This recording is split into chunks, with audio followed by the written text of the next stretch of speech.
नमस्कार, मेरा नाम है अनुज। सीवर सफाई में मौत पर सरकार को देना होगा 30 लाख का मुआवजा। सुप्रीम कोर्ट ने कहा है कि सीवर सफाई में मौत पर सरकार को देना होगा 30 लाख का मुआवजा।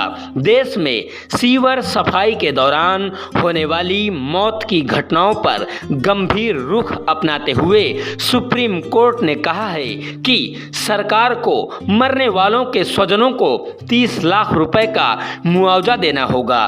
देश में सीवर सफाई के दौरान होने वाली मौत की घटनाओं पर गंभीर रुख अपनाते हुए सुप्रीम कोर्ट ने कहा कि सरकार को मरने वालों के स्वजन को 30 लाख रुपए का मुआवजा देना होगा।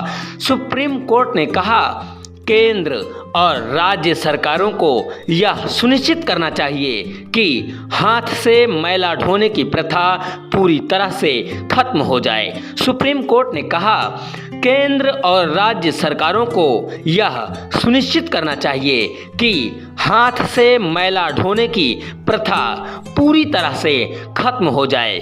जस्टिस एस रविंद्र भट्ट और जस्टिस अरविंद कुमार की खंडपीठ ने कहा कि सीवर की सफाई के दौरान स्थायी दिव्यांगता का शिकार होने वालों को न्यूनतम मुआवजे के रूप में 20 लाख रुपए का भुगतान किया जाएगा।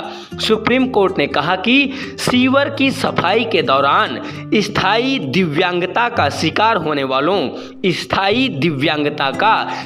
होने वालों को न्यूनतम मुआवजे के रूप में 20 लाख रुपए का भुगतान किया जाएगा। फैसला सुनाते हुए जस्टिस भट्ट ने कहा कि यदि सफाई कर्मी अन्य दिव्यांगता से ग्रस्त है तो अधिकारियों को 10 लाख रुपए तक का भुगतान करना होगा। यदि सफाई कर्मी अन्य दिव्यांगता से ग्रस्त है तो अधिकारियों को 10 लाख रुपए तक का भुगतान करना होगा।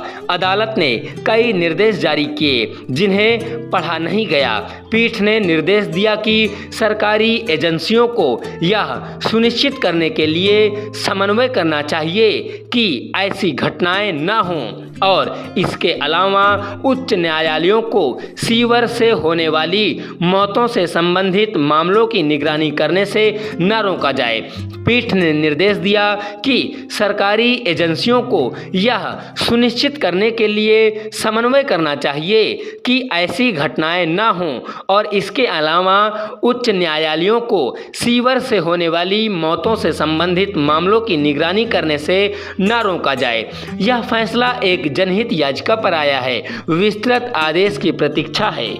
जुलाई 2022 में लोकसभा में पेश सरकारी आंकड़ों के अनुसार पिछले 5 वर्षों में भारत में सीवर और सेप्टिक टैंक की सफाई के दौरान कम से कम 347 लोगों की मौत हुई, जिनमें से 40% मौतें उत्तर प्रदेश, तमिलनाडु और दिल्ली में हुई हैं। जुलाई 2022 में लोकसभा में पेश सरकारी आंकड़ों के अनुसार पिछले 5 वर्षों में भारत में सीवर और सेप्टिक टैंक की सफाई के दौरान कम से कम 347 लोगों की मौत हुई, जिनमें से 40% मौतें उत्तर प्रदेश, तमिलनाडु और दिल्ली में हुई हैं। यदि सफाई कर्मी की मौत होती है तो उसे 30 लाख रुपए मुआवजा दिया जाएगा। यदि सफाई कर्मी स्थायी रूप से दिव्यांगता का शिकार होता है तो उसे 20 लाख रुपए का मुआवजा दिया जाएगा। यदि अन्य प्रकार से वह दिव्यांग होता है तो उसे 10 लाख रुपए का मुआवजा दिया जाएगा। बहुत बहुत धन्यवाद।